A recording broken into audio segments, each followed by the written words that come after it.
Blazing noon, the outskirts of Tucson, Arizona. The air shimmers, a mirage of heat floating just above the ground, making everything seem fragile, almost unreal.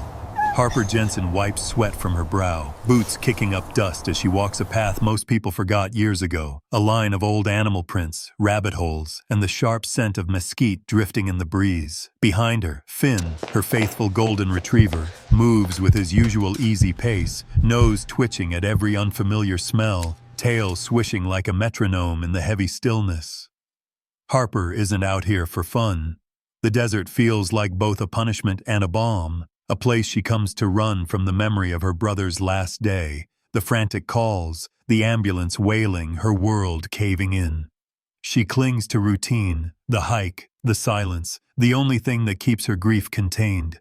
Sometimes she talks to Finn as they walk, just to hear a voice other than her own echoing in this wasteland. But today Finn is restless. He keeps glancing at Harper, ears high, a question in every movement. Then suddenly he bolts, just gone, his leash slipping from Harper's hand as he sprints toward a dense mesquite bush that looks like every other on this trail. Harper's heart leaps. Rattlesnake, she thinks. But there's no warning rattle, just a frantic scratching, desperate paws tearing at the earth. "Finn, leave it!" Harper shouts, already running, panic pounding in her veins. Finn doesn't listen. He's whining now, body half submerged in a tangle of thorns. Harper drops to her knees, crawling beside him. The heat is crushing, the thorns tearing at her bare arms, drawing lines of blood. But then she sees it, buried in the dirt, a shape, small, unmoving, dust caked across a face barely alive. It's a German shepherd puppy, tiny, almost weightless, fur tangled with blood and sand, eyes open but not really seeing. There's no whimper, no cry, just a steady, eerie blinking, as if the puppy is surrendering to whatever fate the desert deals out today. Finn whines, licking the pup's face. Desperate, gentle. Harper's hands shake as she pulls the puppy free, the thorns ripping her skin. One paw is bound in old, faded rope, so tight the skin is rubbed raw. She wraps the puppy in her scrub top, pressing him to her chest, trying to will warmth back into a body that feels closer to death than life. For a moment, Harper's ER training takes over. She checks the gums, sticky and pale. The breathing, shallow, ragged. This puppy is a ghost. She thinks of her brother, how sometimes it's just too late. But not today. Not if she can help it. Finn paces beside her, eyes wide, nose pressed to the limp puppy, refusing to look away.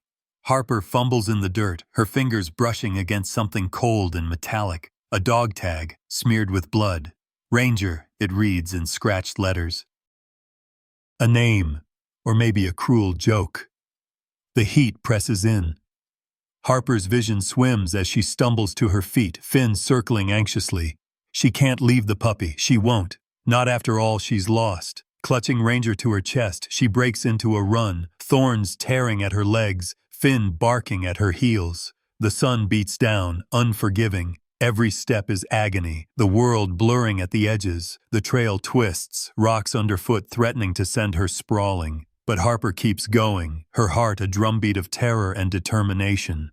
As she reaches her car, sweat dripping down her neck, she realizes just how little time they have. Ranger is barely breathing now, his chest barely rising under her shaking hands. She throws open the back door, Finn leaping in first, refusing to leave Ranger's side. Harper slams the door, fires up the engine and speeds toward town, every mile a gamble against death. The road to the animal clinic is a blur of red lights and angry horns, but Harper doesn't care. She blows through every stop sign, shouting apologies to the world as Finn nudges Ranger, whimpering. Harper catches herself muttering prayers she doesn't believe in, begging her brother, the universe, anyone to give this dog a chance she never got to give her own family. As the car skids to a stop outside the Desert Sun vet, Harper barely manages to scoop Ranger into her arms before sprinting for the door. Finn follows, glued to her side, the embodiment of loyalty and fear. Inside, the clinic staff springs into motion. Harper's vision tunnels as they take Ranger from her, voices overlapping, hands steady and sure. Dr. Gabriel Rosas appears, moving with the confidence Harper remembers from too many nights in the ER. "We'll do everything we can," he says, but Harper can hear the warning in his tone. Sometimes you can't pull someone back from the edge. Harper stands in the waiting room, hands still bleeding, Finn pressed against her leg. She refuses to cry, refuses to hope, even as her chest aches. Outside, the Arizona sun sets, painting the sky with impossible colors, indifferent to the drama playing out inside. In this moment, everything hangs in the balance. A ghost puppy, a woman broken by loss, a loyal dog unwilling to give up. As the clinic door swings closed, Harper realizes she's holding her breath. She wonders if maybe, just maybe, some ghosts deserve a second chance.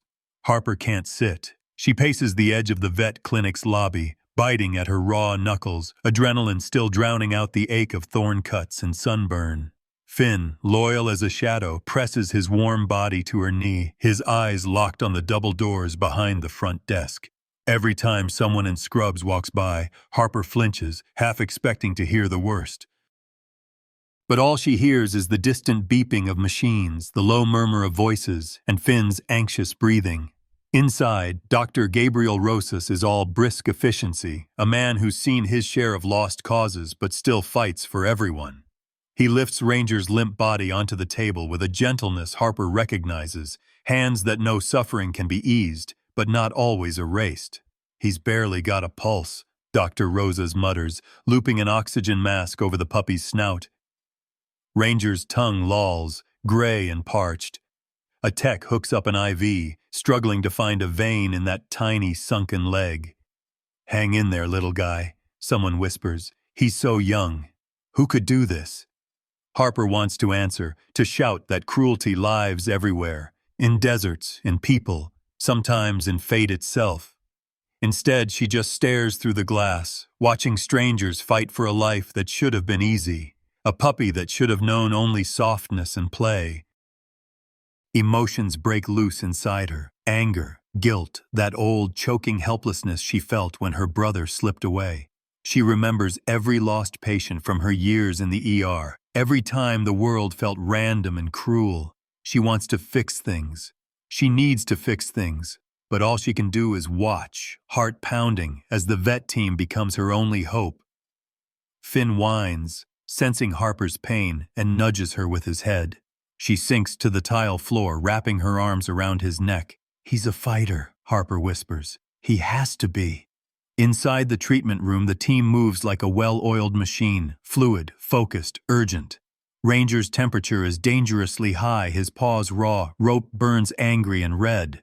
Dr. Rosas injects fluids, massages the tiny heart through a towel, and keeps repeating, "Come on, Ranger, come on." Time blurs. Harper loses herself to the ritual of waiting, a familiar hell for anyone who's ever loved something fragile.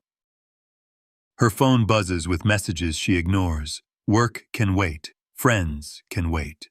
Only this moment matters. A nurse steps out to hand Harper a clipboard, murmuring, "We'll need some info if he makes it." Finn stands, tail rigid, as Dr. Rosas finally emerges. His face is tired, sweat darkening his collar. He's not out of the woods.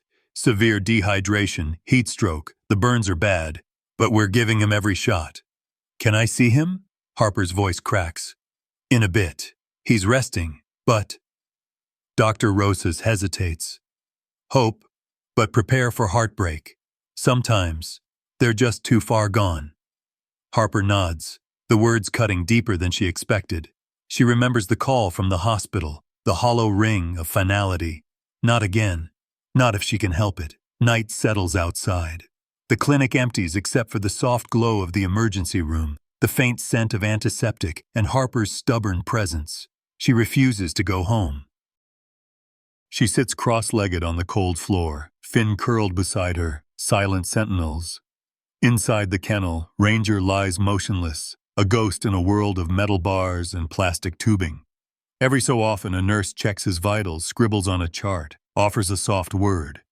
Finn whimpers, pressing his nose against the glass. And then, when Harper is nearly asleep, there's a flicker. Finn freezes.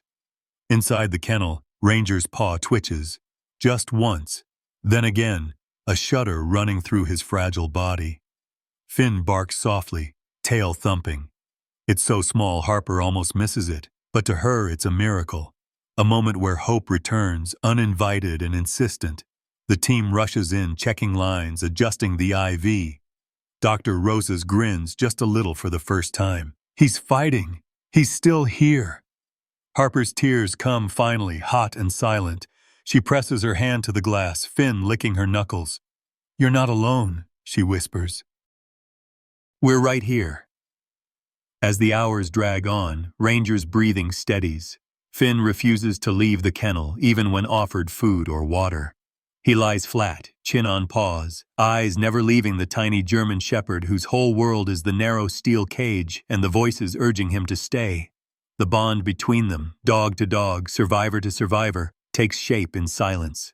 Harper, watching, feels something ancient crack open inside her. There's so much pain in this world, but sometimes, even in the darkest corners, love finds a way. Dr. Roses kneels beside Harper, voice soft. He's not out of danger. He may never be normal. He's been through hell. But I think he wants to live. Harper doesn't care about normal. She's seen too much to believe in fairy tales. But in this clinic, under buzzing fluorescent lights, surrounded by machines and medicine, a battered puppy begins to choose life. And Harper, for the first time in years, feels herself choosing hope, fragile, trembling, but real. By dawn, Ranger is still breathing. That's enough. But as Harper watches the first rays of sun burn through the dusty window, she knows the battle isn't over. Outside, the desert waits, unforgiving as ever. But inside this small, bright room, 3 souls hold vigil, 3 survivors. And for the first time, Harper believes they might just make it out together. Night in the clinic is a world apart, quiet, except for the distant bark of a caged dog or the faint hum of an air conditioner battling the Arizona heat. The overhead lights buzz, flickering in that tired way only hospitals and vet clinics can manage. Harper sits hunched in a folding chair, scrub top long since sacrificed, hands bandaged with gauze and tape.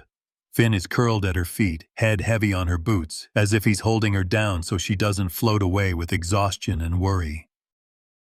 Every hour, a tech checks Ranger's IV and vitals. The puppy looks impossibly small inside the kennel, fur still clumped with dried blood and sand. They shaved his leg for the IV, revealing how thin he truly is, a shadow of what a German shepherd puppy should be. Every now and then, Finn lifts his head, sniffing the air, ears perked at every small sound Ranger makes. Harper notices that Finn seems to know when Ranger is struggling. He whimpers softly, licking the air through the bars. The bond is wordless, primal. But there are moments, brief and precious, when hope flickers. At midnight, as the world outside dissolves into cricket song and the smell of creosote, Harper's head nods forward. She wakes with a start, heart racing, convinced she's missed something crucial. Instead, she finds Finn with his nose pressed into the gap at the bottom of Ranger's cage. The puppy, though weak and still trembling, has managed to scoot closer, drawn by Finn's warmth and steady breathing. Harper shifts, careful not to wake anyone in the sleeping clinic, and scoots her chair closer to the kennel. Her eyes sting from exhaustion, but she watches Finn and Ranger in the dim light, an unlikely pair, one strong and golden, the other frail and dust-colored.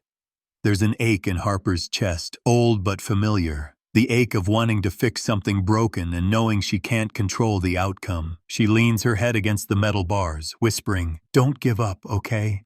Finn turns to look at her, his gaze heavy with understanding. As the night stretches on, Harper's thoughts turn inward, slipping to places she tries to avoid. Her brother's overdose is always there, a wound that never really closed. Sometimes, in the small hours of the morning, she wonders if some souls are simply meant to be lost, if no amount of love or effort can anchor them to this world. The guilt settles on her shoulders like a second skin. But watching Finn and Ranger, she can't help but feel something different. A sense that maybe survival is contagious, that hope can be passed like a torch, one breath to the next. By 3 a.m., Harper is writing in her journal, jotting down every tiny change she sees. Ranger's ears twitch. He blinks a little faster. When the vet tech changes the IV bag, the puppy opens his mouth and tries, just barely, to whine. It's so soft Harper almost doesn't hear it, but Finn perks up, tail thumping twice against the floor. Before sunrise, something miraculous happens. Finn gently nudges his muzzle through the bars, and Ranger, shaking, lifts a paw and places it, light as a whisper, on Finn's snout. It's the smallest gesture, almost reflexive, but to Harper it feels as significant as a heartbeat restarting on an operating table. The connection is real, living. For Harper, it's the first undeniable sign of true will to live. The sky outside shifts from black to indigo, then the thin pink of a desert dawn. The first rays of light catch the dust motes floating through the clinic, painting everything with a quiet hopefulness. Dr. Rosas arrives, coffee in hand, and kneels by Ranger's kennel. He checks the chart, then looks up at Harper with a tired smile. "He's a fighter," he says, voice gentle. "He's not out of the woods, but he wants to stay." Harper's hands shake as she wipes away tears. "He needs a name," Dr. Rosas says quietly. Harper doesn't hesitate. "Ranger," she says, the name thick with meaning now. More than the old, blood-smeared dog tag she found in the desert, more than the label of survivor. It's a name for a dog who refused to die, a dog who will, maybe, teach her how to live again too. Ranger's first meal is little more than a few licks of broth, but it's enough. Harper scribbles it in her journal, alongside every minute victory, the first time Ranger sniffs Finn's ear, the way his tail flickers when Harper whispers his name. She writes these moments down not just for Ranger but for herself. Proof that healing is possible even when it seems impossible. Proof that staying matters. By mid-morning, Finn finally dozes, his guard duty momentarily suspended. Ranger sleeps with his nose tucked against Finn's fur, drawing strength from the big dog's warmth and safety. Harper sits by their side, cradling her journal, feeling the first flutter of hope she's known in a long, long time. But doubt still lingers, stubborn as the desert sun. Ranger is far from healed. He startles at loud noises. He flinches from sudden movement. There are nights ahead, Harper knows, when the old fear will return, when Ranger's body and mind will rebel against the kindness he's found. But for now, in the quiet hush of morning, Harper allows herself to believe in the flicker of something better. She closes her eyes and breathes in the smell of dogs, antiseptic, and hope. She remembers something her brother once told her, back before everything broke. Sometimes you just have to hold on until the morning. Harper thinks maybe she can do that. Maybe Ranger can too. Ranger's first days after the clinic are measured in fragile, incremental victories and silent setbacks. He's allowed to stay at the clinic for a week. Observation, Dr. Rosas calls it, but Harper knows it's more than that. It's safety, a buffer between the terror of the desert and the uncertain world waiting outside. Harper visits every day after her shifts at the hospital, still in her blue scrubs, exhaustion painted under her eyes. Finn never leaves her side, as if he's appointed himself Ranger's guardian. The first thing Harper brings for Ranger is an old blue quilt. She hesitates before pulling it out of her bag, fingers tracing the worn edges, her brother's childhood blanket, faded but soft. She tucks it gently around Ranger in his kennel. The effect is immediate. Ranger's trembling quiets, his breaths deepen, and for the first time, he sleeps without flinching at every passing sound. Harper presses her hand to the glass, closing her eyes. Memories of late-night stories in the blanket draped over her brother's small shoulders, almost too much to bear. Ranger wakes up in the night sometimes, whimpering, eyes wide and wild, flanks heaving as if the walls are closing in. It's Finn who answers, rising quietly, nose pushing against the bars until Ranger calms. Finn is gentle, never crowding, just close enough to be felt. He becomes Ranger's mentor in these small, silent hours, showing him how to exist in a world that once hurt him. During visiting hours, Harper sits cross-legged on the clinic floor, quietly journaling every sign of progress. She doesn't tell anyone, but she keeps a log in her phone too, a running tally of Ranger's small triumphs. Day 3, Ranger sniffed Finn's paw. Day 5, he ate 2 bites of chicken. Day 7, wagged his tail, just once. To anyone else, these are barely worth noticing. To Harper, they are everything. The staff at the Desert Sun Vet become accomplices in hope. One nurse, Carla, leaves little treats by Ranger's cage. Sometimes just a slice of apple, sometimes a peanut butter biscuit. Another, Jorge, speaks Spanish to Ranger in soft, soothing tones. Dr. Rosas checks Ranger himself every night before heading home, always giving Finn a quick scratch behind the ears. But progress isn't linear. On the fifth night, a metal tray crashes in the hallway. The noise is sharp, echoing. Ranger bolts upright, cowering in the back corner of his kennel, tail tucked so tight Harper's heart cracks. She crouches by the glass, speaking in a low, steady voice. Finn does the rest, sliding his big body along the bars until Ranger's panic eases. "It's okay, buddy," Harper whispers. "No one here is going to hurt you." She repeats it like a mantra, for Ranger, for herself. Each day, the bond between Finn and Ranger deepens. Finn models everything: how to take food gently from Harper's hand, how to accept a leash without fear, how to greet the world without shrinking away. He never pushes, never demands. He lets Ranger inch closer at his own pace. If Finn is the sun, then Ranger is a seed cracked open by warmth after a long, bitter winter. On the sixth day, Harper asks Dr. Rosas if she can take Ranger home for the weekend. Just a trial, she insists. Dr. Rosas hesitates, but ultimately agrees on one condition: she must bring Finn, too. "He's Ranger's safety net," the vet says. "And yours." Harper laughs, a sound she barely recognizes in her own mouth. Bringing Ranger home is another threshold.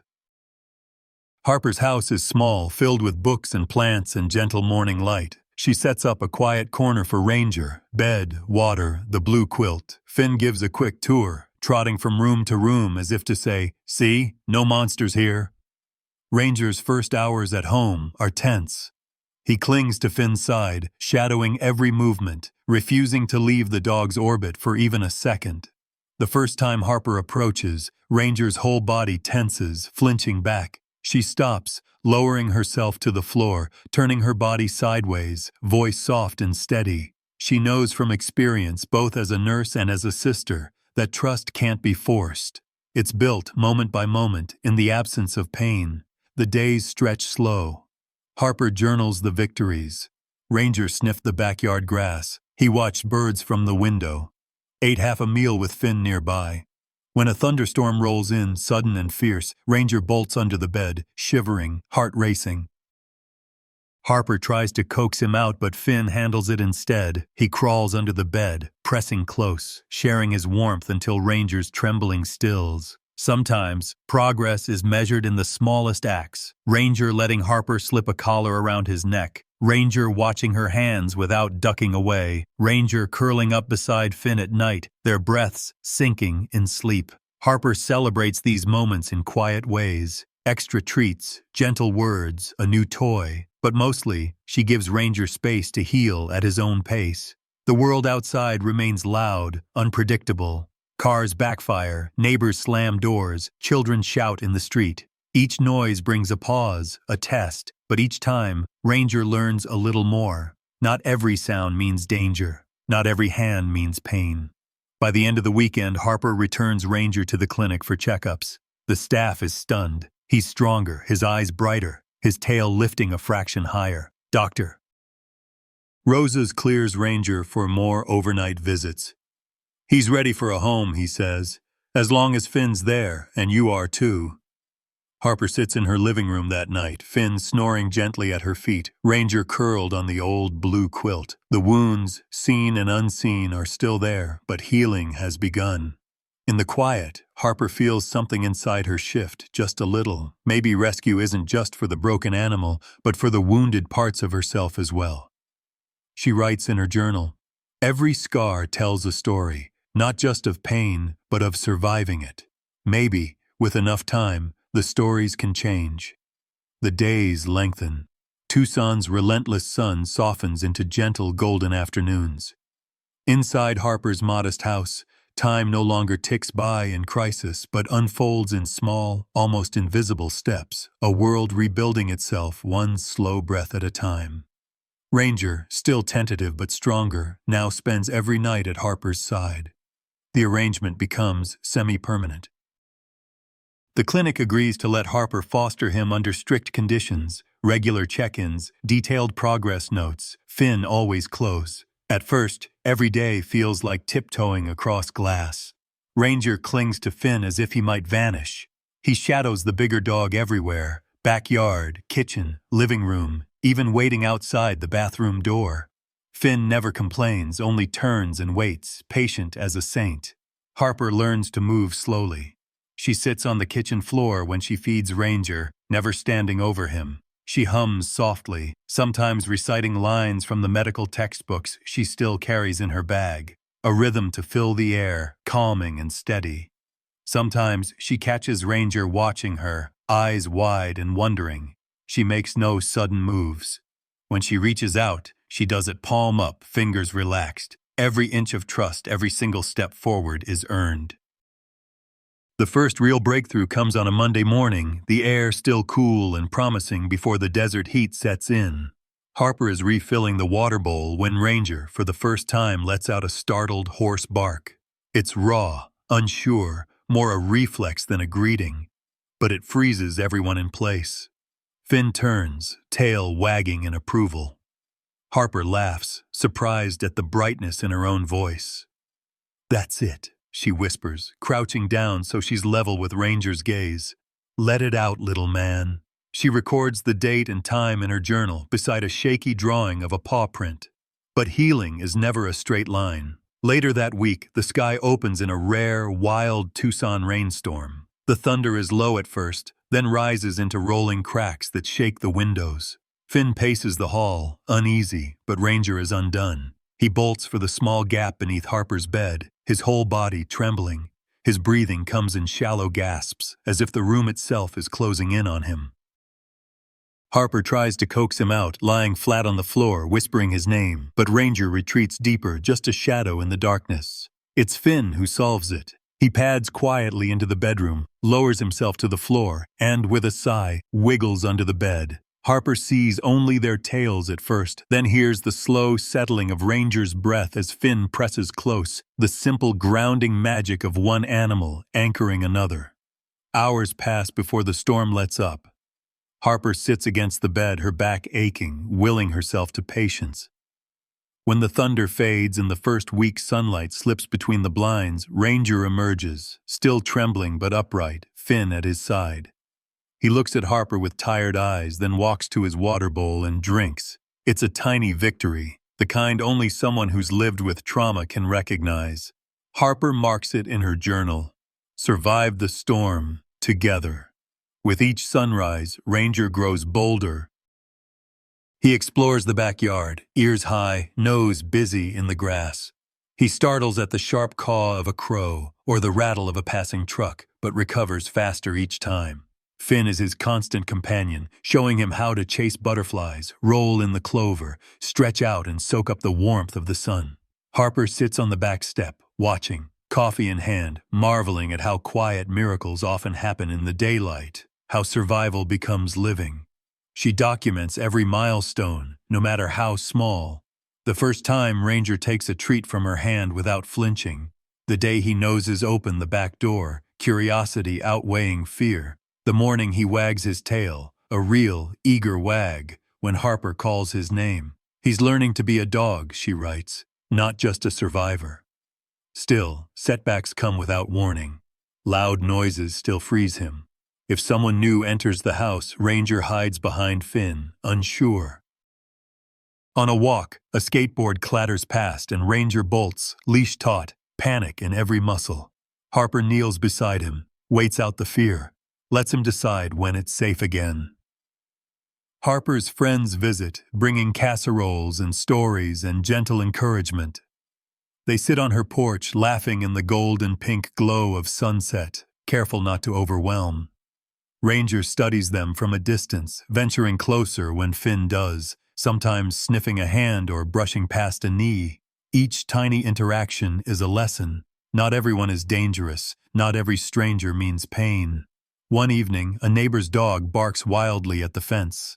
Ranger startles, ears back, but this time he doesn't run. Instead, he stands his ground, gaze locked on Finn, tail stiff but not tucked.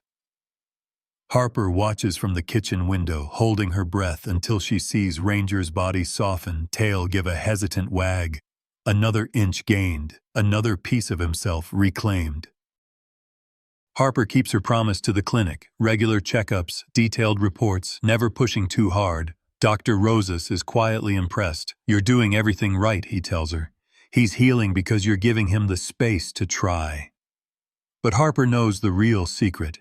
Ranger's courage is his own. She and Finn are just witnesses, patient companions on the long road back.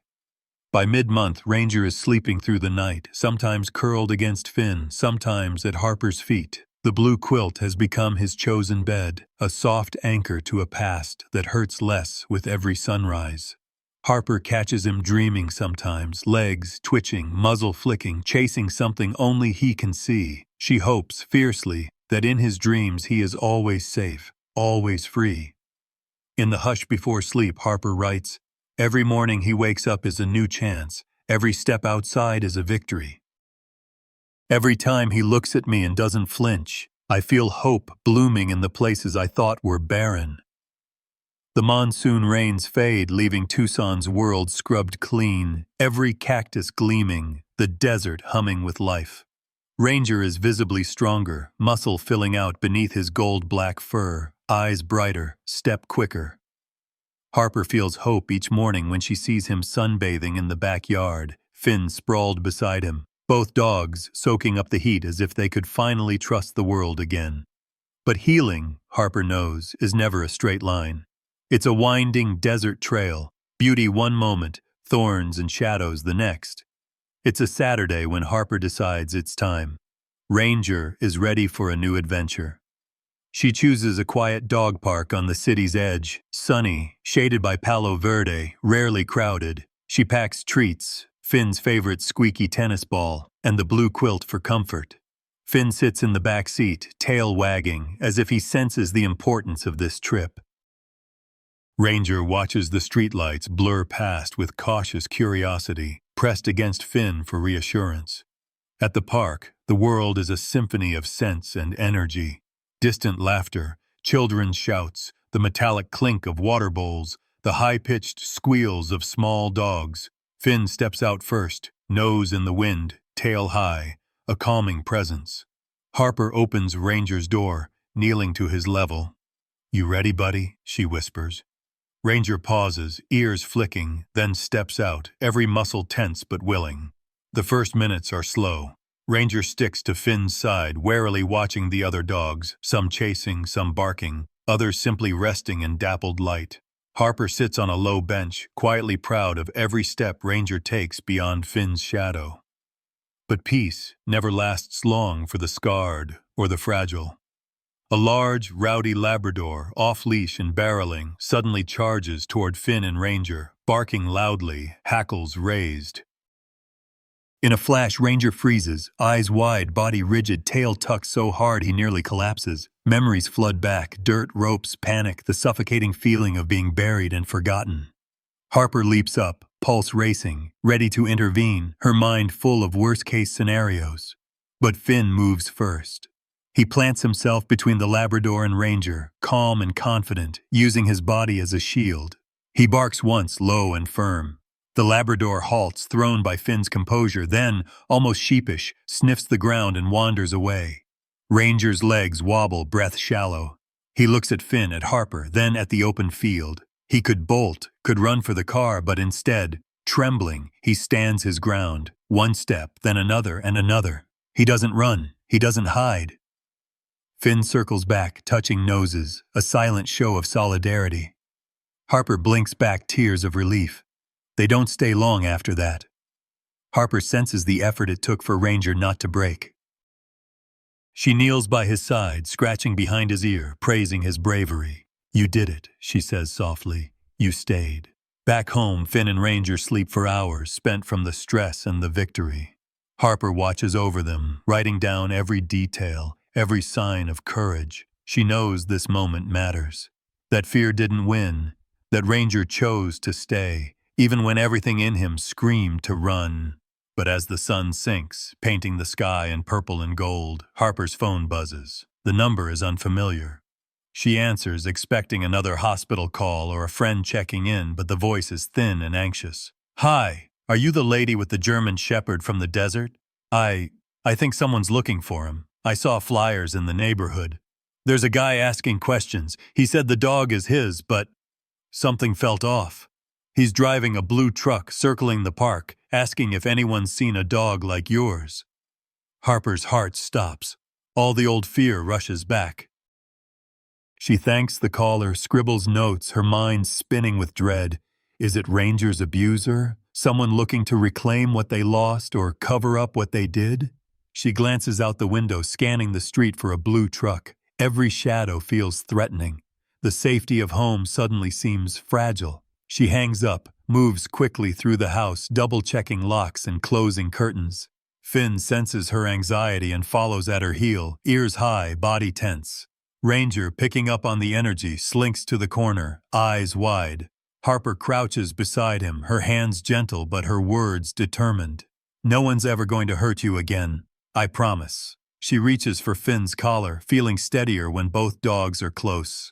That night, sleep is elusive. Every noise outside, every passing car, distant bark, even the wind in the mesquites sets Harper on edge. She lies awake, Finn curled against her legs, Ranger pressed tight to her side. The blue quilt, soft and familiar, is bunched between them. In the morning, Harper takes extra precautions. She installs new locks, checks the backyard fence, and calls Dr. Rosas for advice. "Should I be worried?" she asks, her voice thin. Dr. Rosas is calm but firm. "You're right to be cautious. Let the police know if you see anything suspicious. And Harper, don't let fear steal what Ranger's earned. He's come too far." Harper nods, resolve building in her chest. She can't let shadows undo all this progress. She watches Ranger that afternoon, how he still looks for Finn before going outside, how he hesitates at the sound of trucks, but how he also stands a little taller in the sun. That evening, as twilight falls and Tucson glows gold, Harper sits on the back porch, both dogs at her feet. The world is still unpredictable, full of threats seen and unseen, but within these four walls, she promises herself, here, courage will always matter more than fear. Ranger leans into Finn, watching Harper with steady eyes. For the first time, she sees not just a rescued dog, but a survivor forging his own story. A story that, no matter what comes next, will never be buried again. The news spreads faster than Harper expects. Ranger's story, from his burial in the desert to the miracle of his survival, makes its way from the clinic to neighbors, then to a local animal rescue Facebook page. Harper never meant for it to go viral, but one morning she finds her inbox flooded with messages, offers to foster, to donate, to help in any way. Some share their own stories of rescue and recovery. Some simply say, "Thank you for not giving up." Dr. Rosas, seeing the momentum, suggests Harper bring Ranger and Finn to the upcoming Second Sunrise Adoption Fair. The event is meant to showcase the most overlooked animals, those who've known too much pain and still have hope. He doesn't have to be adopted, the vet assures her. But his story could help others. Harper hesitates. Crowds and noise still frighten Ranger, and every public outing is a risk. But she also knows how much his journey means, not just for other animals, but for herself, for Finn, and for everyone who needs to believe brokenness isn't the end. That Saturday dawns with an unusual hush, the kind of peace Harper remembers from childhood, before the world grew sharp. She dresses Ranger in his blue bandana and Finn in his old scout collar. Finn seems to understand the weight of the day, staying close, tail steady, eyes never leaving his companion. The fair buzzes with energy. Banners fluttering, booths lined with treats and toys, volunteers moving with practiced cheer. Harper parks far from the entrance, giving Ranger a chance to adjust. The walk across the lot is slow, every car door and raised voice a new obstacle. Finn paces alongside Ranger, their leashes crossing and uncrossing, their steps finding a natural rhythm. Inside, the air is thick with expectation, hope and longing, and a quiet ache for second chances. Harper checks in with the rescue team, sharing Ranger's progress and his boundaries. "No sudden touches, please. Let him come to you." She repeats it often, her voice gentle but firm. Ranger's story is featured at a booth near the main stage. Photos of his first days, dust-caked, terrified, sit beside images of him now, stronger and more alert, Finn always by his side. People linger, reading the captions, some brushing away tears. As the morning unfolds, Harper keeps a careful watch. Ranger starts out tense, ears flicking at every bark or shout, but Finn's presence keeps him grounded. Children point, some quietly, some with giddy excitement. Parents explain words like rescue and bravery. A reporter asks Harper for an interview, but she declines. Let Ranger speak for himself, she says, motioning to the silent exchange between the dogs. Then, something extraordinary happens. A little girl, maybe 7, hair in messy pigtails, approaches, a stuffed dog clutched to her chest. She stops a respectful distance from Ranger, crouches low and waits. Finn, always the diplomat, nudges Ranger forward. There's a long, hesitant pause. Then Ranger takes a slow step, then another. The girl whispers, "It's okay. I'm scared sometimes too." She holds out her hand, palm up. Ranger leans forward, nose twitching, then gently rests his muzzle in her palm. Finn stands close, his own tail wagging. The girl grins, sudden, unguarded joy. Harper feels something inside her shift. All the days and nights of worry and fear melting into this one quiet act of trust. People notice. Photos are taken. Ranger's booth is flooded with visitors, some wanting to adopt, some simply needing hope. The adoption team labels him a resilience ambassador, inviting Harper and Finn to the stage for a brief ceremony. When their names are called, Harper's heart thuds in her chest.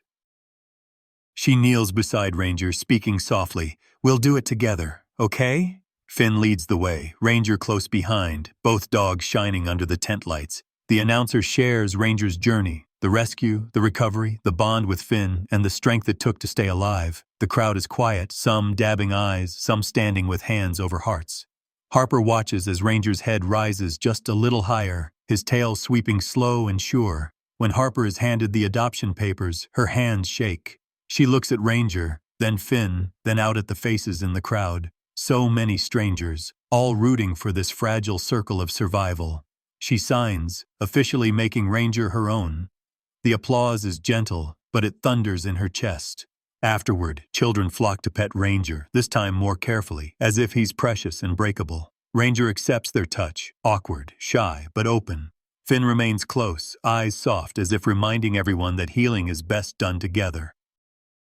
As the fair draws to a close, Harper and her dog sit under a mesquite, a breeze lifting the fur on their backs. The rescue director approaches, kneeling beside them. "You know," she says, "Ranger's story changed today. Not just for him, but for all the broken ones waiting for someone to believe." Harper nods, eyes brimming. She feels it too, the energy of the crowd, the possibilities stretching forward. For the first time since her brother's death, she allows herself to hope that survival is not the end of the story, that thriving is possible, even after the worst. That night, back home, Harper places the Resilience Ambassador ribbon by Ranger's bed. She watches him curl up beside Finn, their breathing slow and synchronized, the world outside fading to gentle silence. She writes in her journal, "Today, Ranger taught the world that hope is contagious, that survival can become strength, that every broken heart has the power to heal, one gentle touch at a time." The summer monsoon comes back with a vengeance, one of those desert storms that turns the sky black and the world to chaos in minutes. Harper stands in the kitchen, listening to the wind rattle the windows, thunder so close it vibrates in her chest. Rain hammers the roof, a roar that drowns out everything else. Finn paces the hallway, uneasy but steady. Ranger sits near the door, ears flat, body coiled tight, his gaze darting between Harper and the storm outside. Lightning forks the sky. Thunder cracks open the air. For a few long moments the house holds its breath. Ranger bolts. It's sudden, a flash of movement, panic in his eyes, every instinct telling him to run. He slips through the barely closed back door, vanishing into the sheets of rain and swirling mud. Harper's heart nearly stops. "Ranger!" she calls, already grabbing a flashlight, Finn howling at her side. The world outside is a wild, feral place, rain blurring vision, wind slamming branches, the night swallowing sound.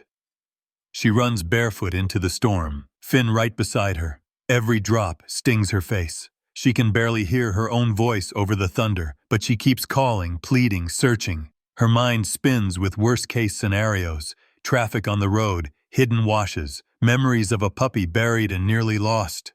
She fights the urge to panic. "Not this time," she mutters, forcing herself to breathe. "Not again." The backyard is empty. Harper and Finn push through the gate, searching under cars, behind trash cans, anywhere a frightened dog might hide.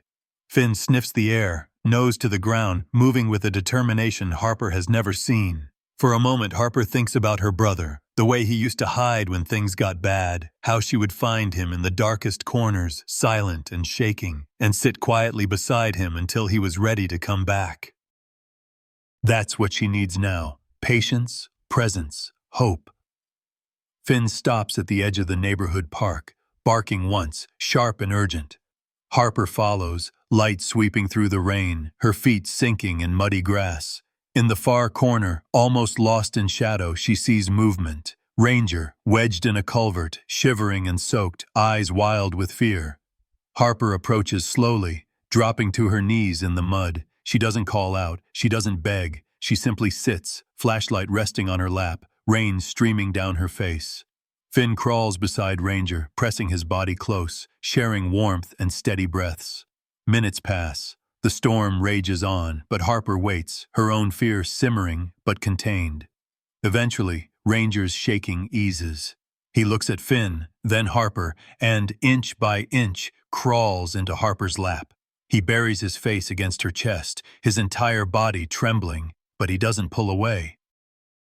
Harper holds him there, whispering soft nothings, the old blue quilt wrapped around both of them. She doesn't rush him. Finn stays close, his calm presence anchoring them all. The rain slackens, thunder fading into distant rumbles. Harper rises slowly, arms full of muddy, exhausted dog, and leads them home. Inside, she towels Ranger dry, checks his paws for cuts, then curls up with both dogs on the living room floor. Finn licks the rain from Ranger's face, nuzzling close until Ranger's breathing settles. Harper feels her own heartbeat slow.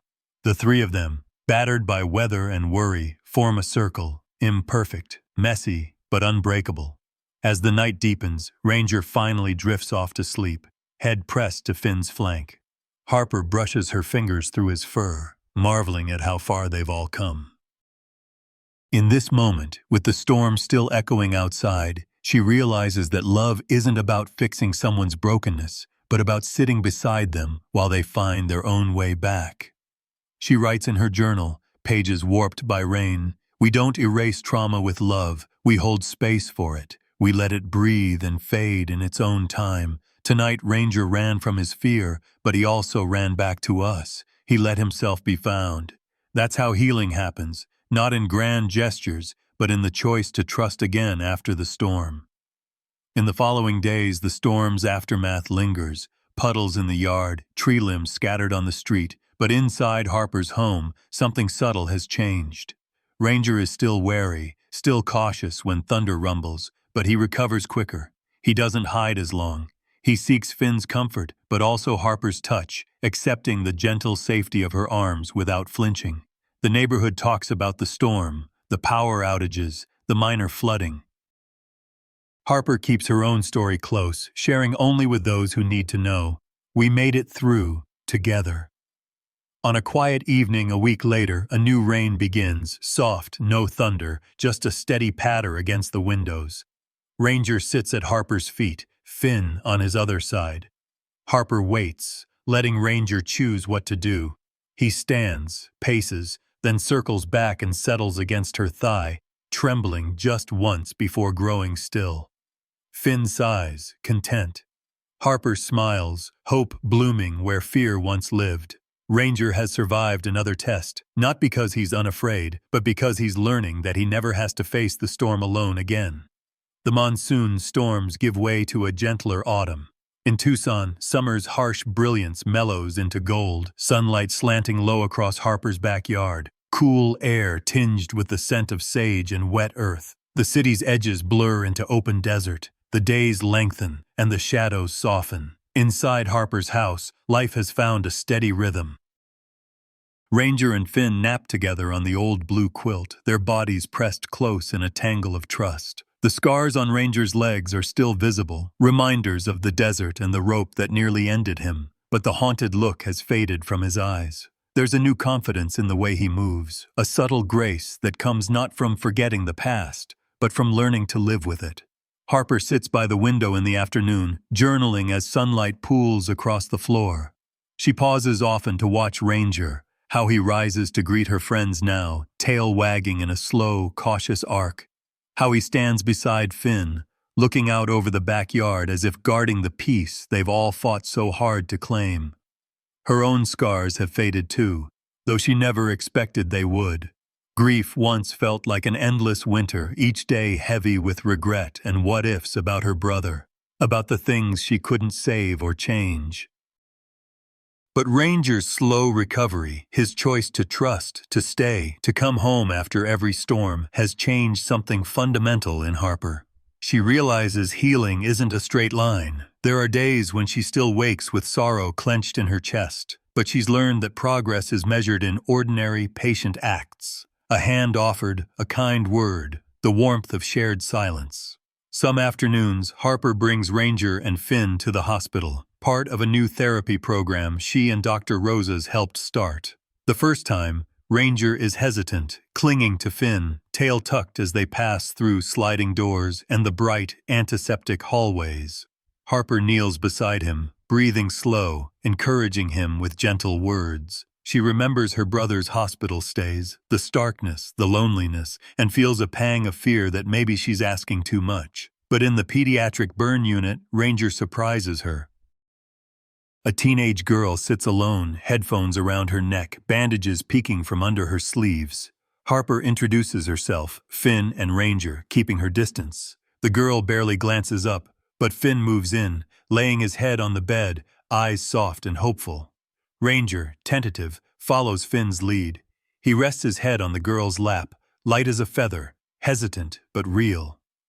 The girl stiffens at first, but then her hand moves slowly to stroke Ranger's ears. After a moment she smiles, a small, shy curve. She whispers, "He looks like he's been through something too." Ranger gazes up at her, and for the first time in months, the girl laughs, a soft, shaky sound. Harper feels tears burning behind her eyes. Ranger's own scars make him a healer, a comforter, able to recognize pain in others and offer quiet companionship without words. Afterward, Harper sits with Dr. Rosas in the hospital courtyard, both of them watching Ranger and Finn nap in the sun. "You know," he says, "he's got a gift, not in spite of what happened to him, but because of it." Harper nods. "He teaches me every day that it's not about erasing the pain, it's about letting love write a new ending." She writes in her journal that night, "Healing isn't about forgetting. It's about learning to carry the scars with kindness. Rescue isn't a single act, but 1,000 small choices. A door left open, a voice gentle in the dark, a hand that never gives up. Every step forward is a victory built on trust. Setbacks are not failure. Scars are proof of survival, not shame." There are still difficult days. Ranger startles at loud noises, sometimes refuses food when storms gather in the distance. Finn remains his anchor, never far, always steady. Harper lets Ranger move at his own pace. She's learned that rushing the process only deepens the wounds. Some nights when the world feels heavy, she sits with both dogs on the porch, watching the sun sink behind the mountains. In those moments she thinks of her brother, not with pain, but with gratitude for the love that endures, even when someone is gone. Word of Ranger's story ripples outward. Neighbors who once crossed the street now wave at Harper, stopping to share their own tales of loss and resilience. Children call out to Finn and Ranger by name. Even strangers send letters, thanking Harper for her courage, for choosing hope over despair. Harper finds herself giving advice she once doubted. Sometimes the greatest gift is presence. Just don't give up. Healing takes time. It's never too late. She sees the lessons everywhere now. The power of presence. Some wounds don't need fixing, only company. Love is a process. It grows slowly, rewrites itself every day. Community is built through empathy. When we honor another's pain, we create the safety they need to heal. On a crisp October morning, Harper wakes early to find Ranger standing in the yard, head high, eyes bright, Finn at his side. The fear hasn't vanished, but it no longer rules him. He patrols the fence line with gentle confidence, then trots back to Harper, pressing his nose into her hand. She laughs, low and grateful. "Look at you," she whispers. "You're really home." That night, Harper writes one last thought before bed. Rescue is a circle. We heal each other, over and over again. Dawn breaks over Tucson, painting the mountains in rose and orange, the city alive with a quiet electricity.